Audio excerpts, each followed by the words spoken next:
Незабаром, уже наприкінці грудня, Soon, in the end of December, it will be 4 years since you, thanks God, have been released from captivity.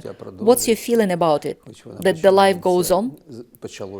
Even though it started all over again, because any person who lived in such conditions feels as if being reborn again, and especially everything that was there is left there in the past, and you just start a new life. So what do you feel? You feel that your life goes on.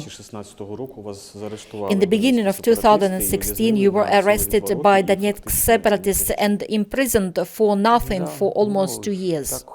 Yes, the circumstances of my life required me to stay on that territory. My family left in 2014, my wife with my youngest son. I had to remain with my oldest son, who since 1998 with a broken spine was lying, and I had to look after him and to organize his evacuation, because in order to evacuate such a person, I needed special technical conditions, a special medical car and special medical bed, and I waited also for the hot military phase to come down so that I would be able to take him through all those checkpoints. And I planned his evacuation in the spring of 2016, when it will be a little bit warmer. Later I learned that I already had a spine over me for quite a long time, because there were tips-off and complaints written about me. And on that day, early in the morning of 27th of January, there was the Lenin statue was blown up on the Lenin Square. Nobody knew who did that. Somebody pointed at Ukrainian subversives. Somebody said that the Russian combatives did that, but it was an excuse for them to throw raids, to make raids. And first they raided those apartments that were on their red list. And I was taking out garbage, and there were people with rifles already waiting for me. They took me and brought me to the building of the so-called MDB building, Ministry of State Security, so-called, which was created by them in the beginning of the war. It's a project created by FSB. It is managed by FSB. And I would say it is a certain experiment that they run on those territories. The aim of this instrument is to push out active minority and to intimidate the passive majority, which is a traditional tactic. So they practice this tactic on those territories, and then they adopt it in Russia, in the totalitarian state. And so I was put in the basement of this MDB, which they use for their purposes. It is an actual basement, and people remain there in inhumane, unfit for human conditions. So they arrest persons illegally, and they put them in those unfit for human basements. There used to be a hospital basement. There are remnants of furniture, but mostly people who stay there, they lie on the floor, and they lie on the remnants of furniture in those small cells. And this is where my life in captivity started. I also later was put into cells with criminals, with combatants. I also was in the cells with people sentenced to death через декілька таких днів непевненості, ви ж After several days of uncertainty, because you understand when the person appears in such conditions, the first feeling is shock, because a person doesn't understand what's going on. And my most concern was about my son, who was left alone, because they came into my premise and they took away everything what they could have taken away, and they abandoned him alone. And I didn't know what happened to him. And it is a terrible feeling. It's not just a worry.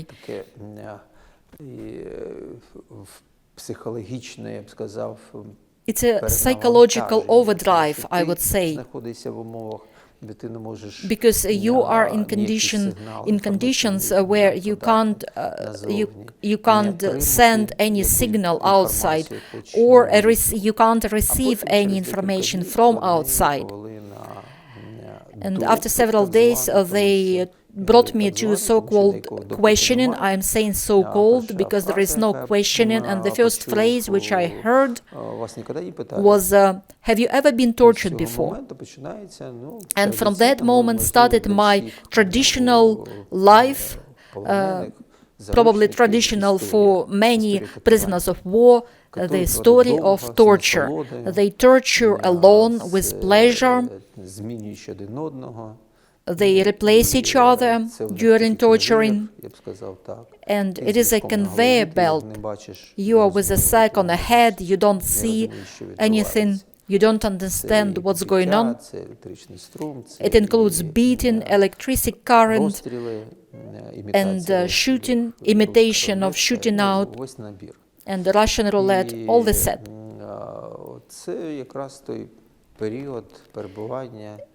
And it is a period, the first period of shock, which is followed by the second long period of another kind of trauma, the trauma of waiting, because you don't know if you ever get to go outside, you don't know if somebody is fighting for you, and it's quite a long period, the second kind of trauma. And the third period is the return, but it is still part of your captivity, because in one or another way you still keep the memories which pushed out your previous life, which was before the captivity.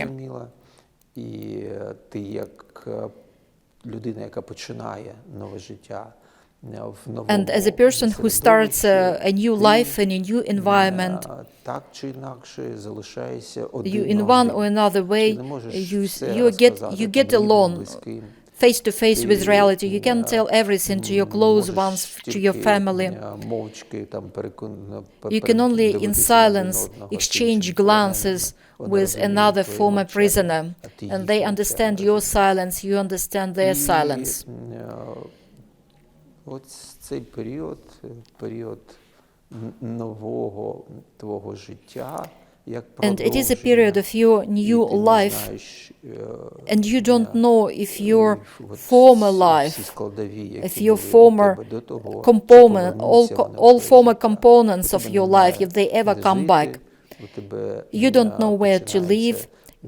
You need to find a new job. If you find a job, because I know many people who can't find a job at all. And so this is your winter after captivity. What did they wanted to get from you with those torturing? You know, of course, I am a scientist, a philosopher, historian, so I tend to reflect, and I try to understand why, for what reason. From one side, it is a pathology, I asked them this question, why do you need this? And some of them really probably feel pleasure from it. And on the other side, I realized that they wanted, through my physical body, they wanted to break down my dignity. Because why so? Because most of those who torture, they are our former citizens who are traitors. And the person who is a traitor, who is betrayer, it is important for such a person that if everybody betrays, if everybody breaks down, then for him it is sort of a justification of his position, of his choice. And I know that among those employees who work there in MDB, there are some of them who used to work in the Special Service of Ukraine and in the Ministry of Internal Affairs of Ukraine. And in the beginning of war, they were also put in such a basement. They left their families, and they had a choice, they faced a choice. So they went through something similar, and most likely they betrayed or broke down or in some other way chose this different path of their life. And for you, you are a sentence if you don't break. It is an important psychological moment. Then they need to write a reporting because their employers, investigators don't torture, only special employers torture. And for them, it is important to make a reporting. So if they break down the person, they should write down. They don't care if he is really a spy or a subversive. They just need to write it down. And in order to write it down, a person should admit to their crimes. If the person doesn't admit, they increase torturing or carry out some provocation. For instance, during torturing, they gave me 2 cylindrical objects and asked, what is it? I said, I don't know because I can't see, because a sack is on my head. And they said, they are the grenades that we found in your apartment. And with my fingerprints, they have so-called finished case, which they can now complete and pass it on to other bodies, other entities. And so there are multiple purposes, multiple goals that they achieve with torturing. And they understand that most people whom they detain, they are just simple citizens, maybe with some pro-Ukrainian position at most.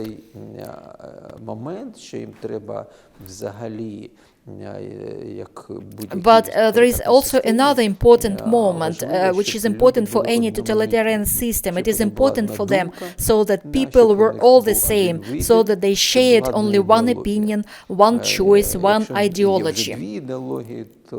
If there are 2 ideologies for a totalitarian system, it is quite a problem.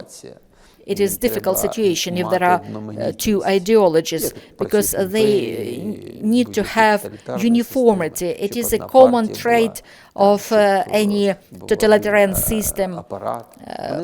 They need only one party, and for that they create a system of repressions. And it's not just single occasions, it is a systematic approach,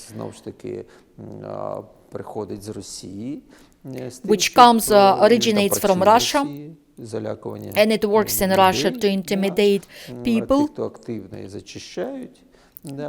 So active people get pushed out of the country or eliminated. And this is their method. It's like NKVD. Yes, absolutely. Because one of the torturers during tortures, he shouted that this is the Russian world came to you, and another was saying that we are ancestors of the NKVD and KGB, and not those your miserable SBU. So Тобто вони навіть відчувають від So they feel цього proud певну that таку they гордість. they Чому? are Тому ancestors що of період НКВД the це being така ancestors of золота the для них доба NKVD, because the period of безкарності. NKVD По-перше, is a golden age for them of і impunity, повернення тих репресивних first of all, методів, and also які вже the return of those практично repressive не methods існували that там were навіть almost 70-80-ті extinguished роки even in the Радянського 70s, Союзу. Я там 80th спілкуючись years з of the нашими Soviet дисидентами, Union. які відсиділи Because when I там talked 70-ті, to 80-ті Soviet роки, dissidents, Soviet і political вони prisoners who мені were in казали, prison in 70s, що, знаєте, 80s чим ви years, відрізняєте- they чим ви told me, відрізняєтеся you від know, what's нас? the difference between Нас вже не you and катували. us?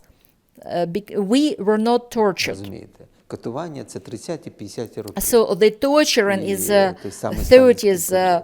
50s Вони years повертаються during Stalin time. ментально, So those в years, методах they come повертаються back. саме до The того mentality, періоду, the коли methods вони of мають those of that таку period тотальну владу return. над психікою The людей. method, Не тільки the над period when they had the свідомістю, KGB тому що had a свідомість можна total там power спрятати, of the а human тут mentality, вони because саме not over just over на consciousness, психіку because людей. a human can hide a consciousness, but here they have total power of the mentality, of the psychological stage of a human.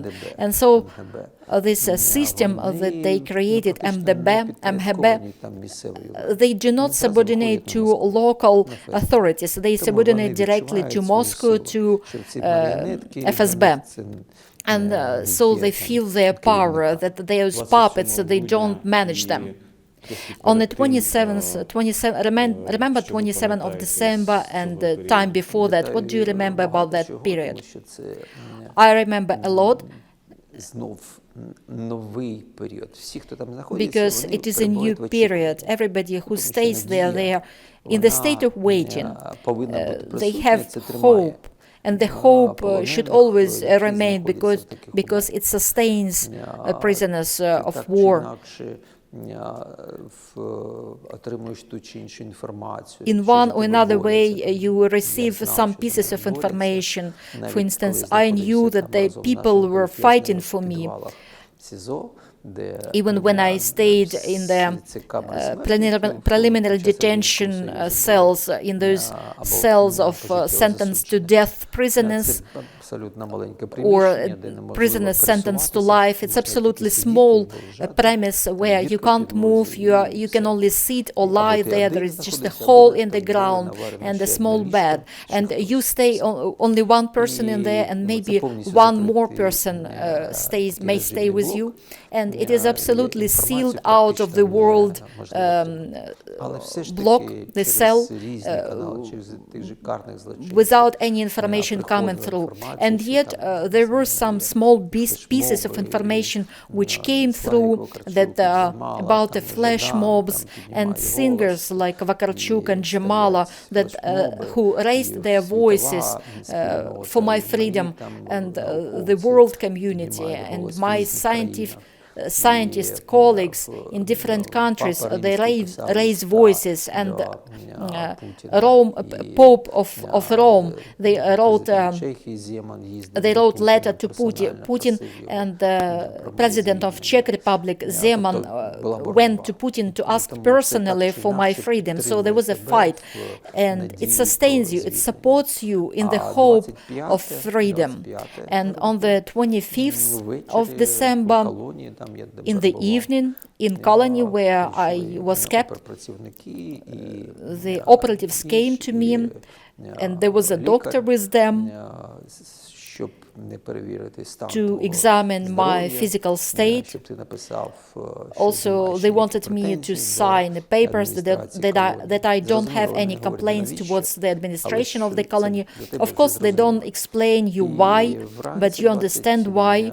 And in the morning of 26th of December, we put us on track. They put us in the preliminary detention center. We stayed there for one day, and in the morning of 27, they put it on trucks and they brought us to the demarcation line. We stopped before the demarcation line on the occupied territory. Ми чекаємо, ми довго чекаємо, And тому що we wait for a long time in the автозаки, вони trucks. маленькі, а нас набили велику And the кількість trucks are людей. small, and there was they put a large number of people in those trucks, and it was difficult. And people are traumatized, and somebody started to panic, and we are running out of oxygen. Later, they let us out of the trucks, and after some time, we saw buses coming from the Ukrainian side. The buses with people who should have been swapped with us, exchanged. So they were brought in comfortable buses. І по списку нас починають And they start to call us up according to list. автобуси і їдемо. They put us in. We sit in buses, and we drive to the free territory.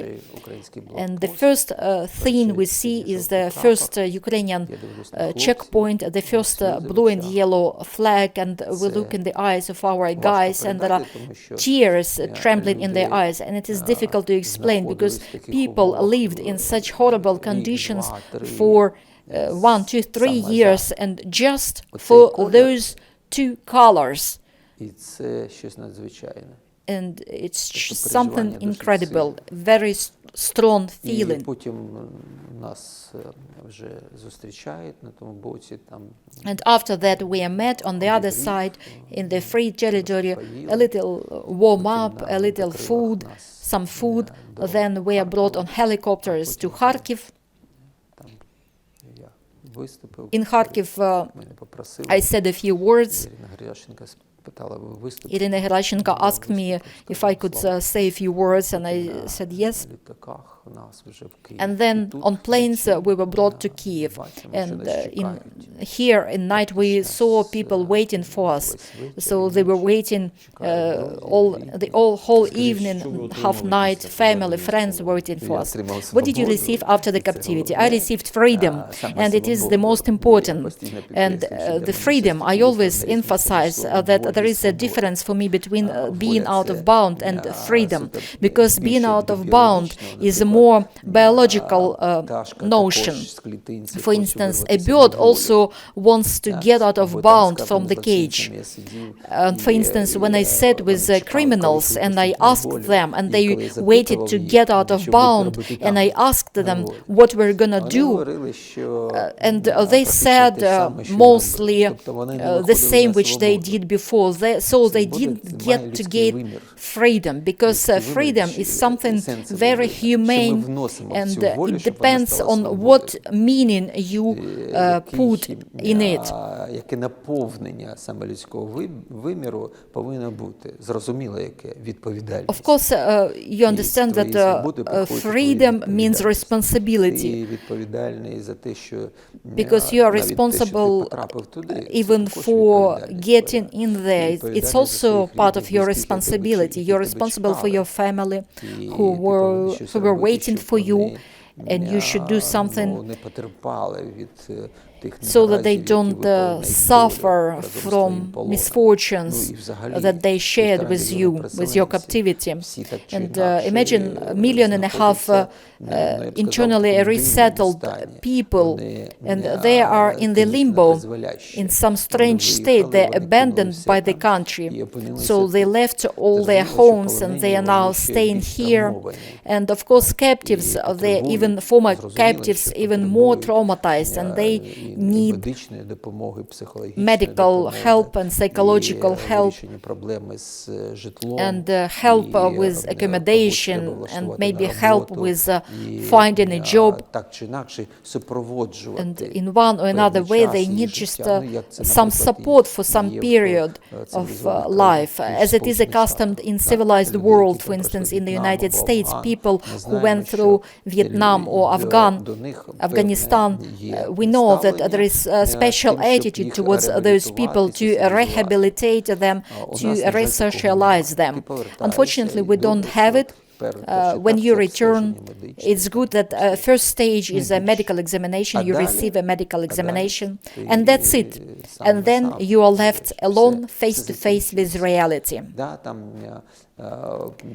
дали ці Yes, 100 000, they ти gave us повинен this знімати квартиру, 100,000, but ти you need повинен to годувати, find тому що це accommodation, to перший rent період. accommodation, you need Їх to buy вистачило food. цієї допомоги в 100 000? What did you manage Ну, to що buy на перші необхідні with? моменти, What ви did you manage to розумієте, buy да? for those 100,000? Це, The most necessary things. житло, First of all, да, it's ви finding мати. the accommodation, Це renting, одяг, це побутові clothing, речі, абсолютно побутові. and some simple things. Елементарні, да, тому що у тебе ж у людей Because там немає you don't have тарілки, кастрюлі, a sauce, a plate, прості речі. І то ти ж very так чи simple інакше things. тобі допомагають And інші, also you або ти receive допомагаєш some таким же help полоненим, from others, and знаходиш для них or you можливість. try to Тобто help один одному others. ми допомагаємо, So we help з each тим, other щоб людина не відчувала себе покинутою. so that the person doesn't feel abandoned. Unfortunately, є, знову ж таки, періодично там подають на якісь виплати, але ж yes, досі some немає people they закону. apply and receive some help, but there is still no law. There is a draft law which was submitted, a package which was submitted to the Supreme Council, but we don't know what this package includes. And it has been 8 years of war already, but there is still no law. I want to ask how the matter with your son resolved. So my son stayed almost 24 hours alone. My wife received information that I disappeared. It took 24 hours approximately for her to get from Kiev to Donetsk. She saved him. She was looking for me. She couldn't find information where I was kept. Nobody knew. Finally, she managed to get information where I was kept. And she managed to organize the evacuation of my son, to find the car. I heard that you had a strong PTSD, post-traumatic syndrome.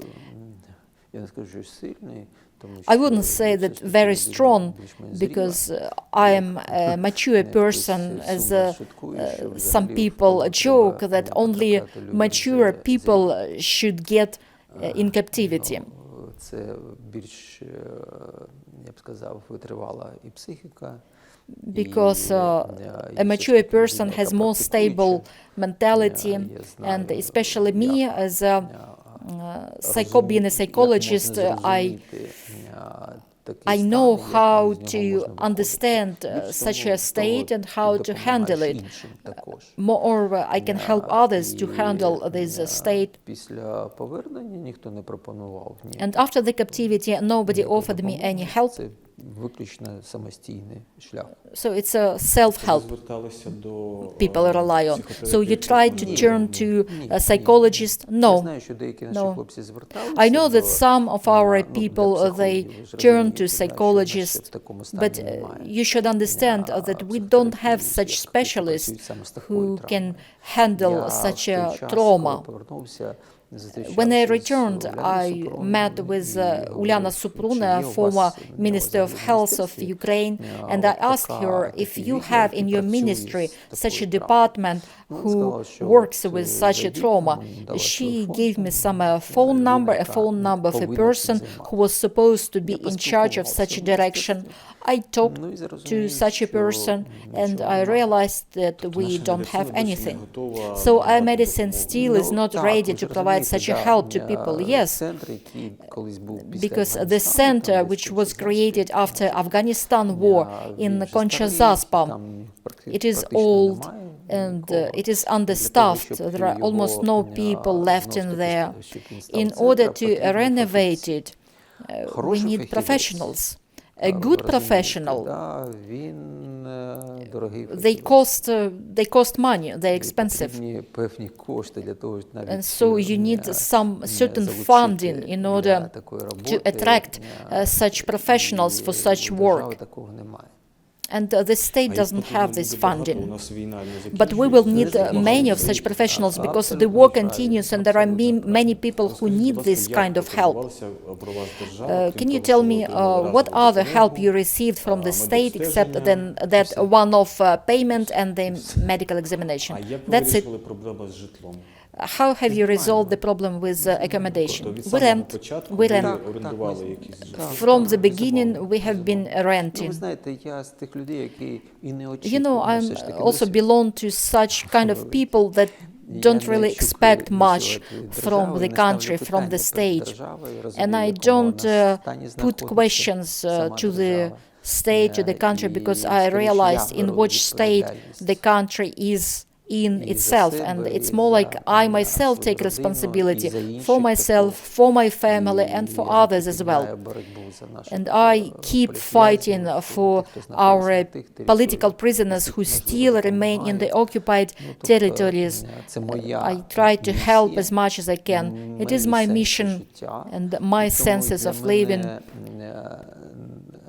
Я б сказав, навіть з точки зору етичної, And even from the ethical point, I can't ask these questions to the state. Мені відомо, ви майже одразу отримали в Києві роботу. I know that you found a job almost immediately in Kyiv. Yes, and it is very good займаюся питанням релігієзнавства. because I'm a scientist,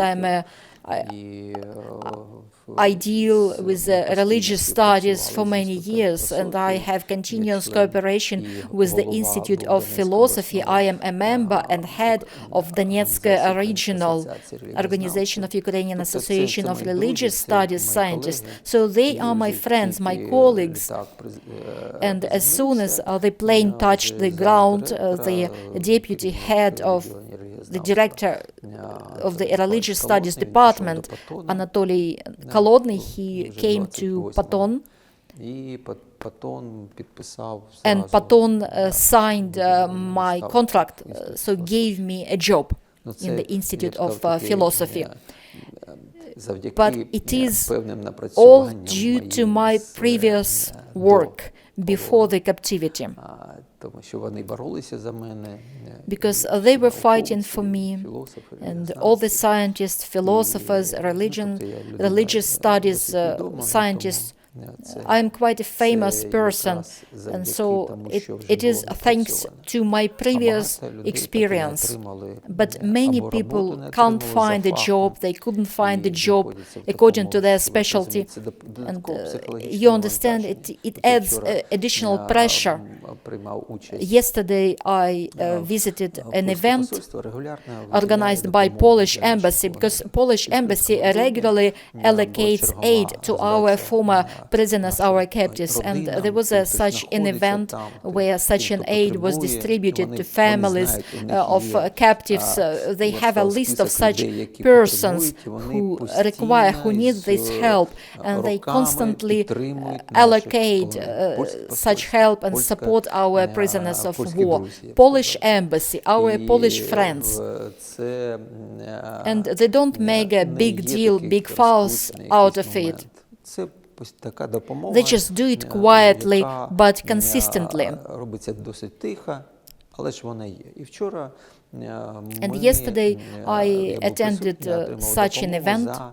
I received aid for one of our boys with whom I was sitting in the captivity, who is still in one of the so-called Isinovate subversives, and I received this aid for him in order to pass it to his grandma, who lives in Ukraine, here in Ukraine. I got in touch with her last week. In summer she suffered a heart attack because she worries about her son. Then she went to the event in Kyiv, got here COVID, she went through COVID, so she is now through difficult times. So I passed this aid to her, and I thanked on her behalf, and I met there some people with whom I stayed in captivity. For instance, I stayed in one cell with Valery Dedesikin. He used to be a college director, and he taught in the Automobile Institute. He is a very intelligent person, smart person. He couldn't find a job here. In the beginning, he started to work at the factory. He realized this was not his thing, and now he works as a teacher at the driver's instructor, a driver's license instructor. But it's not his level. Вся родина, вона приїхала сюди. And all his family was relocated here. And of course, illness, he had diabetes before the captivity. Now it is exacerbation of the diabetes. And there are many stories like this. You talk to people, such people, what do such people lack the most? We don't have a status because there is no relevant law. And some people lack basic moments, very basic things, which are important factors for a peaceful life. It is your house, your home where you live. It's your job which helps you sustain your family.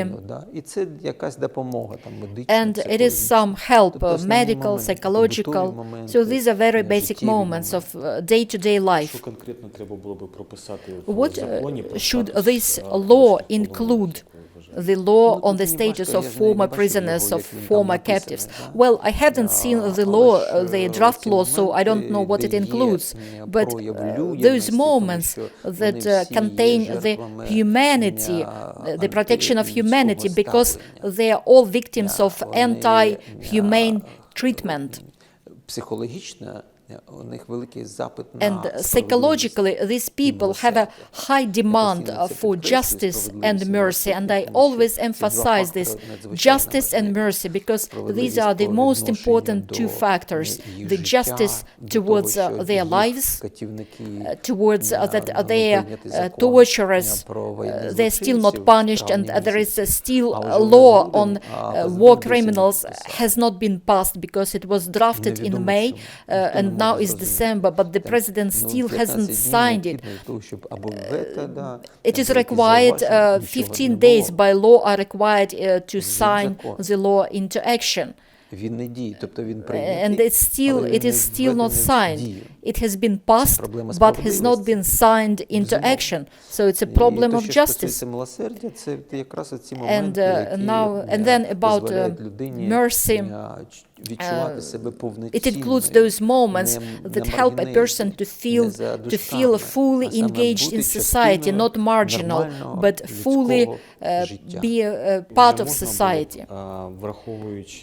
Considering all the experience, all the people that we have already, this law, all those social moments should have been written long ago for future use.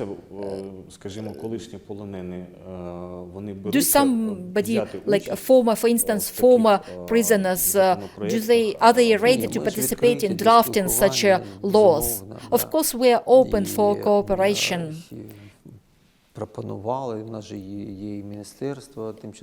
And there is a ministry, we have a ministry for temporarily occupied territories.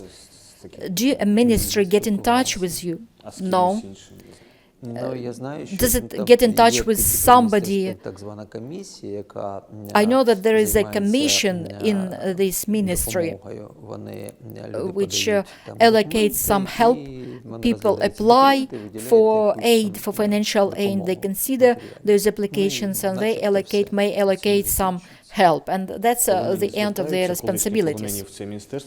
Do the former prisoners apply to this ministry? Yes, I know that some people apply and some people receive aid, but we receive aid in any case. But people are responsible, nobody helps them to find a job there, it's their responsibility to find a job. Yes, but I always emphasize that in order for the state to be able to take care of us or in one or another way, we need to have a register of people who went through such hardships as captivity, because only officially there were 3,500 of such people, and unofficially over 5,000 because they were so-called private exchanges. And it should be such a register. Не розумію. And I'm not sure that I'm not sure that there is such a register, because people have to remind about their existence to the state. They come to some state body and they are told that you're missing some documents. What documents? That you were in captivity. How come? Here is a statement from the SBU. It's not enough. We need another kind of document. Of course, we realize that any bureaucracy relies on documents. Довідка від МГБ. And the statement, so they need a statement from MGB, yes. And they say all the documents that come from the occupied territories, they are invalid. Було б смішніше, якби Of course, ми it would be працювали. funny if they were valid. Взагалі у людей звільнених є відчуття, що їх держава. In general, people who are released, do they have a feeling that they are abandoned by the country? You know, many people have such a feeling, and many people who stayed, who remained on the occupied territories. Because, you know, not many people, not all people are supporters of the Russian world. Many people, they're just simple citizens. Maybe they are not top on some ideological matters, but they didn't expect to appear in such a situation, and their main feeling is that they have been abandoned by the country. And those who and now think about 500,000 internally relocated people. 1.5 million citizens of Ukraine who had to abandon their homes, and now they stay in the free Ukrainian territory, but many of them still, for the 8th year they still through hardship. Do you expect to ever come a return to the free Donetsk? You know, this is the page of my life that has been closed, of course. Of course, freeing of those territories is a very important moment for me. We will free those territories. I don't know when, but we will free them. But if I want to return, I want to go back to take a look. It is important, the most important for me, to get my books back and to visit graves of my close ones, of my mother, father, grandmother, brother, because they are buried there, and it is my responsibility before them. I am the oldest in the family who remained, and they are there in the graves. And so it is another important moment for me. Maybe I would like to look in the eyes of those who wrote tips-off complaints about me, and those who tortured you, those who tortured me. I think their punishment waits in the future, and with some of them, their punishment already caught up with them. And it is this period, I would say, it rewrote a lot of my feeling about that Donetsk that I knew, and first of all about people. Дякую вам.